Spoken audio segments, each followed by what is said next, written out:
La clé ultime pour bâtir des relations et être une femme charismatique. Let's go! Hello, moi c'est Aurora, je suis italienne, je suis coach d'empowerment au féminin et image stratégiste et ma mission c'est d'aider les girl boss à être des véritables femmes stylées et charismatiques au travers du mindset et de l'image. Car yes, l'image est un outil stratégique qui te permet de montrer à l'extérieur qui tu es à l'intérieur. De cette façon, tu seras 100% authentique et tu attireras à toi les bonnes personnes et les bons événements dans la life. Si tu es nouvelle sur cette chaîne, bienvenue. J'ai un petit cadeau pour toi. Tu peux télécharger de façon absolument gratuite un barre d'infos, un e-book contenant les 7 pièces incontournables que chaque girl boss devrait avoir dans sa garde-robe. Aussi, appuie sur la cloche pour ne rater aucune vidéo et bien sûr, abonne-toi pour que cette magnifique communauté de girl boss puisse être de plus en plus puissante. Aussi, suis-moi sur Instagram où j'y publie pratiquement tous les jours. Et si tu n'es pas nouvelle, tu me connais et tu penses que c'est le bon moment pour toi pour passer à l'action et être accompagnée pour devenir une femme stylée et charismatique, tu trouveras dans la barre d'infos un questionnaire à remplir pour qu'on puisse convenir d'un call, pour que je puisse voir avec toi, te faire un bilan gratuit pour voir si on peut travailler ensemble et comment je peux t'accompagner dans ton évolution vers une femme charismatique et stylée. Rentrons dans le vif du sujet. Aujourd'hui, nous sommes là pour parler de la clé ultime. Comment faire pour bâtir des relations, pour attirer des bonnes relations avec des bonnes personnes, que ce soit dans le milieu professionnel ou aussi dans un milieu plutôt personnel. Comment faire justement? Quelle est la clé? Parce que tu aimerais bien peut-être devenir charismatique, être la femme qui quand elle rentre dans une pièce, tout le monde la regarde. Au travail, quand elle ouvre en réunion, tout le monde l'écoute. Alors que peut-être ce n'est pas encore le cas, tu aimerais bien être présente, tu aimerais bien avoir de l'allure, peut-être parfois être une femme fatale pour attirer le bon mec à toi, mais tu ne sais pas comment faire. Parce que tu te poses peut-être la question, comment faire pour bâtir des relations qui durent, des relations stables, des bonnes relations. Alors je vais tout de suite te dévoiler la clé ultime pour bâtir des relations. La clé ultime pour bâtir des relations, c'est de donner de la valeur. Yes, une relation n'est rien d'autre que de l'échange de valeurs entre deux personnes.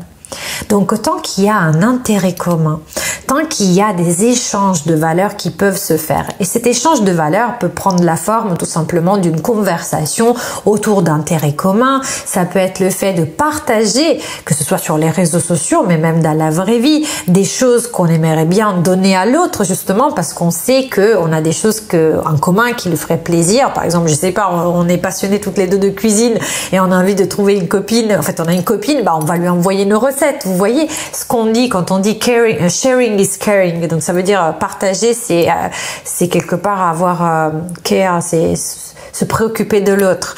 Et justement c'est ça, parce que à partir du moment où on a des choses à échanger, on a cette valeur, ça peut être aussi passer, se taper des barres ou s'amuser ou vivre des moments fun avec cette personne. Ça peut être aussi des moments intimes. Bref, ça dépend quel est le cadre, mais même dans le travail, bâtir des relations, ça veut dire qu'entre vous et votre employeur, ou même si c'est une fille, il y a un échange de valeur. Lui, il va vous donner un salaire et vous allez lui donner votre travail qui va pousser vers le haut la boîte. Donc vous voyez, il s'agit tout le temps d'un échange de valeurs. Et donc la relation, globalement, est là un terme quand on n'a plus rien à partager. Globalement, c'est ça. Et c'est la même chose dans le travail. Faites-y attention, si vous avez envie de changer de travail, globalement, c'est quoi la remarque que vous vous faites? C'est « j'ai fait le tour du poste ». Et « j'ai fait le tour du poste », ça veut dire j'ai plus de choses à recevoir de ce travail, et donc à ce moment-là, il va se créer un déséquilibre entre ce que vous avez l'impression de donner à votre société et ce que vous recevez, parce que vous estimez que votre salaire ne peut pas être la seule chose que l'employeur vous donne, et aujourd'hui vous trouvez plus d'intérêt, vous trouvez plus de sens et vous avez envie de changer. Mais c'est la même chose aussi dans les relations personnelles. Si vous êtes avec quelqu'un et qu'au final cette personne ne vous donne plus, vous avez plus de centre d'intérêt, vous faites plus rien ensemble. À ce moment-là, peut-être, il est temps de passer à autre chose. Donc, vous voyez, le fait de donner tout le temps de la valeur et essayer de se mettre de l'autre côté, c'est-à-dire qu'on va essayer de penser comme l'autre, c'est-à-dire on va essayer de lui apporter quelque chose qui va lui être utile, quelque part va générer le fait que l'autre personne ait envie de rester avec vous. Par contre, ça ne veut pas dire, comme dans les dépendances affectives, que tout ça, ça doit être dans un seul sens. Vous donnez, donnez, donnez, rien recevoir. C'est pas possible comme ça. Mais dites-vous que sauf si vous êtes face à des pervers narcissiques ou des situations qui sont quand même ultra rares et très particulière, globalement l'autre personne, quand vous ne le faites pas parce que vous êtes en manque. Vous voyez, si vous êtes dans la dépendance affective, vous allez donner à l'autre parce que vous attendez un retour. Alors que quand vous allez bâtir des relations stables, des relations saines, vous allez donner à l'autre pour le plaisir de donner parce que vous êtes tellement pleine que vous avez envie de donner. Vous partez d'une situation d'abondance, pas dans une situation de manque. Et quand vous partez dans une situation d'abondance et que vous donnez, mais c'est... En italien, on dit a buon rendere. Ça veut dire, bon, quand ça sera possible, tu me le rendras, mais c'est pas l'objectif. Vous voyez, à ce moment-là, ce qui va se passer, c'est que l'autre personne va le ressentir. Justement, elle va ressentir qu'il n'y a pas de agenda. Ça veut dire qu'il n'y a pas de programme. Vous n'êtes pas en train de donner quelque chose parce que vous voulez autre chose en retour. C'est juste gratuit. Et l'autre personne, du coup, va vous le redonner. Et c'est comme ça qu'en fait, on attire à soi des bonnes personnes. Quand on a envie de rien recevoir de l'autre, c'est là où tout nous revient. Faites-moi confiance, c'est ce qui se passe tout le temps dans ma vie et d'autant plus depuis que j'ai décidé de faire le switch, de passer dans l'entrepreneuriat où la première chose à faire, c'est de quelque part faire partie de cette tribu d'entrepreneurs et donc on donne, on donne, on donne. Vous inquiétez pas.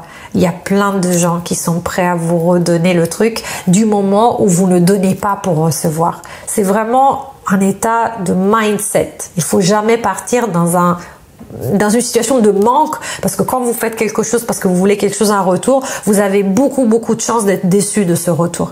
Quand vous n'attendez rien, vous verrez que tout ce qui arrive, ça va être dans la gratitude et quand vous êtes dans la gratitude, vous êtes resplendissante, vous êtes charismatique et donc les gens ont envie d'être avec vous. Du coup, au travail, ça pourrait dire, par exemple, partager des articles avec vos collègues, essayer d'en donner un peu plus, d'en faire un peu plus envers votre patron si vous êtes vraiment dans cette relation d'échange, si vous trouvez que ce que vous apprenez tous les jours au travail est hyper intéressant, qui vous fait grandir, mûrir comme personne. Et dans une relation personnelle, ça voudrait dire tout simplement passer du temps de qualité avec votre partenaire, pas juste être à côté de la télé, mais on peut aussi être devant la télé et à côté, sans spécialement rien faire d'autre si on est en train de se câliner et qu'on passe un moment de qualité. Il n'y a pas de définition de moment de qualité du moment où vous êtes aligné avec vous-même et que vous passez des bons moments avec les personnes qui vous entourent.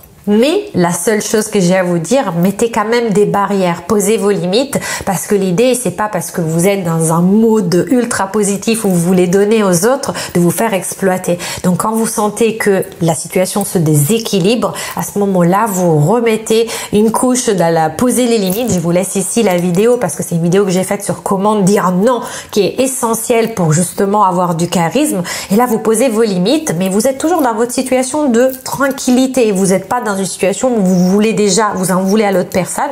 Dès que vous sentez que ça se déséquilibre la relation, vous mettez vos haltes et là vous verrez que ou ça se rééquilibre ou cette personne, tout simplement, elle doit sortir de votre vie parce qu'elle ne correspond plus à ce que vous voulez pour vous-même, en fait, pour vous respecter vous-même. J'espère que cette vidéo sur comment bâtir des bonnes relations t'a plu. Si c'est le cas, mets-moi un pouce bleu pour que je produise toujours plus de contenu pour toi, ma girl boss. Si tu es intéressé par un bilan gratuit pour qu'on puisse voir ensemble si on peut travailler ensemble pour que tu deviennes une femme stylée, charismatique, contacte-moi via le questionnaire dans la barre d'infos. Et d'ici là, je te dis ciao et à la prochaine.